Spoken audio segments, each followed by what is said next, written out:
Hi everyone, আজকে আমরা session 5 যন্ত্রবোঝক কথা এটি নিয়ে আলোচনা করব। তো চলো বেশি কথা না বলে আমরা এখন ক্লাসটি শুরু করি। আগের সেশনে আমরা নিজেদের সমস্যার সমাধান নিয়ে প্রবাহচিত্র তৈরি করেছি। তবে কোনো যন্ত্রকে সরাসরি আসলে প্রবাহচিত্র ধরিয়ে দেওয়া হয় না। যন্ত্রকে নির্দিষ্ট কোনো প্রোগ্রাম অথবা কোড লিখে দিতে হয়, যেখানে কাজের ধাপগুলো যন্ত্রে বোঝার উপযোগী করে লেখা থাকে। তো অবশ্যই বুঝতে পারছো, রোবট আসলে নিজে থেকে কোনো কাজ করতে পারে না, অবশ্যই তার মধ্যে বিভিন্ন কোড ইনস্টল করা থাকে। ওই কোডগুলোই রোবটকে দিয়ে কাজ করিয়ে দেয়, ঠিক আছে। এই যে নির্দিষ্ট প্রোগ্রাম বা কোড আমরা তৈরি করব যন্ত্রের বোঝার জন্য, সেটি প্রবাহচিত্র অনুসরণ করেই করব।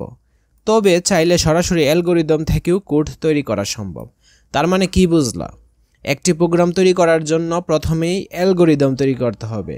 অ্যালগরিদমের পর ফ্লোচার্ট বা প্রবাহচিত্র তৈরি করতে হবে। কারণ প্রবাহচিত্র তৈরি করলে দেখা যায় কি, সহজেই প্রোগ্রামটি সম্পর্কে প্রোগ্রামাররা একটা স্পষ্ট ধারণা নিতে পারে, ঠিক আছে। পরবর্তী তৃতীয় ধাপে অবশ্যই প্রোগ্রাম তৈরি করে নিতে হয়, ক্লিয়ার। আর ফ্লোচার্টটা তৈরি করতে হবে এমন কোনো বাধ্যবাধকতা নেই, তুমি ইচ্ছে করলে অ্যালগরিদম থেকেও প্রোগ্রাম তৈরি করে নিতে পারো, ক্লিয়ার। কিন্তু যন্ত্র আসলে আমাদের নির্দেশ বুঝে কিভাবে? প্রথমত, একটি যন্ত্র, কম্পিউটার বা রোবট ইত্যাদি আসলে সরাসরি আমাদের মুখের ভাষা বুঝতে পারে না।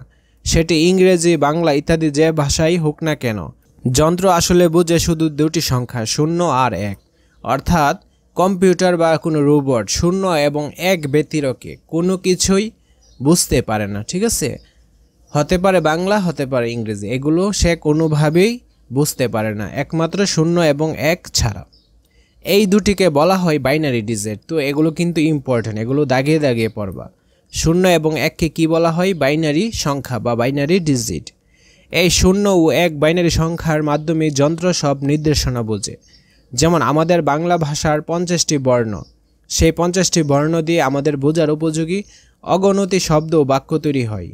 তেমনি যন্ত্রের বোঝার মতো সকল নির্দেশনা তৈরি হয় 1 ও 0 দিয়ে। শুধু 0 এবং 1-এর সমন্বয়ে গঠিত এসব নির্দেশ বা কোডকে বলা হয় মেশিন কোড। তো মেশিন কোড কাকে বলে? 0 এবং 1-এর সমন্বয়ে গঠিত যে কোডটা, ওই কোডটাই কি কোড? Machine code. কিন্তু আমরা তো মেশিন কোড বুঝি না। অনেকগুলো 0 আর 1কে একসঙ্গে দেখলে আমাদের কাছে শুধু হেজিবিজি মনে হবে। তাহলে আমরা কিভাবে যন্ত্রের সঙ্গে যোগাযোগ করব? সেটার জন্য আছে বিভিন্ন প্রোগ্রামিং ভাষা, যেমন C, Python, Perl, Java, Scratch ইত্যাদি, ঠিক আছে। আরও অনেকগুলো প্রোগ্রামিং ভাষা রয়েছে। তো এর মধ্যে এগুলো হচ্ছে জনপ্রিয় কয়েকটি প্রোগ্রামিং ভাষা। সাধারণত একটা প্রোগ্রামিং ভাষার কিছু নির্দিষ্ট নিয়ম অনুসরণ করে মানুষের বোঝার উপযোগী, যেমন ইংরেজি বা বাংলা ইত্যাদি ভাষাই করে যন্ত্র বুঝতে পারে, এমন করে নির্দেশনা লেখা হয়। এরপর সেই নির্দেশ যন্ত্রের কাছে পাঠানো হলে যন্ত্র সেটিকে খুব সহজে মেশিন কোডে রূপান্তর করে নেয় ও নির্দেশ অনুসরণ করে কাজ করে। প্রশ্ন আসতে পারে, কোন প্রোগ্রামিং ভাষাটি শিখব? আসলে যে কোনো একটি প্রোগ্রামিং ভাষা শিখে যন্ত্রকে নির্দেশ দেওয়া শুরু করা যেতে পারে। একটি শেখা গেলে তারপর অন্যগুলো শেখা অনেক সহজ হয়ে যাবে আমাদের জন্য। আমরা এখনই সরাসরি নির্দিষ্ট কোনো প্রোগ্রামিং ভাষা শিখতে যাচ্ছি না। তার পরিবর্তে যে কোনো প্রোগ্রামিং ভাষার সহজে রূপান্তর করা যাবে এমন সুডো কোড আমরা তৈরি করা শিখব, ঠিক আছে। তো সুডো কোড কি, এই সম্পর্কে এখন আমরা জেনে নেই। সুডো মানে হলো অনুরূপ বা ছদ্ম। মূলত সুডো কোড হচ্ছে অ্যালগরিদমকে মানুষের বোঝার উপযোগী ভাষায় এমনভাবে সংকেত বা কোড আকারে প্রকাশ করা, যেটি থেকে সহজে যে কোনো প্রোগ্রামিং ভাষার পুরো নির্দেশমালাকে রূপান্তর করা যাবে, ঠিক আছে। তবে খেয়াল রাখতে হবে, সুডো কোড কিন্তু সত্যিকারের একটি প্রোগ্রাম নয়। তাই কোনো প্রোগ্রামিং ভাষা না লিখে শুধু সুডো কোড লিখে দিলে যন্ত্র সেটি বুঝতে পারবে না। সুডো কোড যে কোনো সময়ে যে কোনো প্রোগ্রামিং ভাষায় রূপান্তর করা যায়, এটাই সবচেয়ে বড় সুবিধা, ঠিক আছে। তাহলে কি বুঝতে পারলা? সুডো কোড কিন্তু কোনো প্রোগ্রামিং ভাষা নয়। আমরা যদি আমাদের রোবট দিয়ে আগুন নিবানোর প্রবাহচিত্রকে সুডো কোডে রূপান্তর করতে যাই, তাহলে কিছু জিনিস ভেবে নিতে হবে। প্রথমত, সকল ইনপুট বা আউটপুটকে নির্দিষ্ট চলক ক, খ, গ ইত্যাদি দিয়ে প্রকাশ করতে হবে। আবার কোনো সিদ্ধান্ত নেবার সময় যদি ও অন্যথায় দিয়ে প্রকাশ করব। আর কোনো কাজ সম্পন্ন করার সময়, যেমন আগুন নিবাচ্ছি, সেটাকে একটা ফাংশন হিসেবে চিহ্ন দিয়ে প্রকাশ করা হয়। তো এই চিহ্নটা হচ্ছে ফাংশনের চিহ্ন, ঠিক আছে। এই যে bracket, first bracket, opening bracket এবং ক্লোজিং ব্র্যাকেট, এগুলো হচ্ছে ফাংশনের চিহ্ন। ক্লিয়ার? ফাংশন মানে হলো নির্দিষ্ট কিছু ধাপ অনুসরণ করে নির্ধারিত একটি কাজ শেষ করা। যেমন আগুন নিবানোর ফাংশন হতে পারে আগুন নিবাই। ঠিক আছে, এই যে আগুন নিবাই কি একটা ফাংশন, এর ভিতরে আগুন নিবানোর বিভিন্ন প্রসেস থাকবে। সুডো কোডটি দেখতে এমন হবে শুরু, তারপর ক দিয়ে বোঝাচ্ছে কি ক্যামেরা, ক সমান ক্যামেরা। এখানে ভেরিয়েবল, ডাটা অনেক কিছুই রিলেটেড। ঠিক আছে, এগুলো সম্পর্কে তোমাদের এখন জানার প্রয়োজন নেই, পরবর্তী ক্লাসগুলোতে অবশ্যই তোমরা এগুলো জানবা।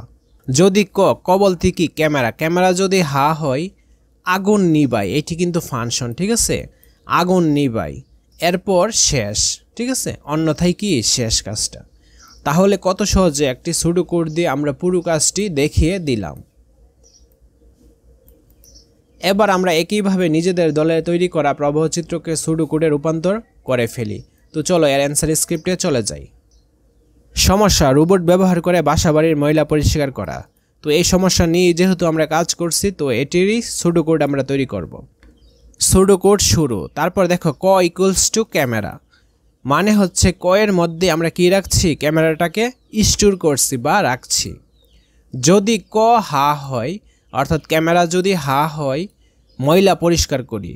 ঠিক আছে, তো ময়লা পরিষ্কার করার এখানে এটি হচ্ছে ফাংশন। পরিষ্কার করি ময়লাটা কি একটা ফাংশন। তো ময়লা পরিষ্কার করার পর সাধারণভাবে কাজটি কি হয়ে যাবে, শেষ হয়ে যাবে। ক্লিয়ার?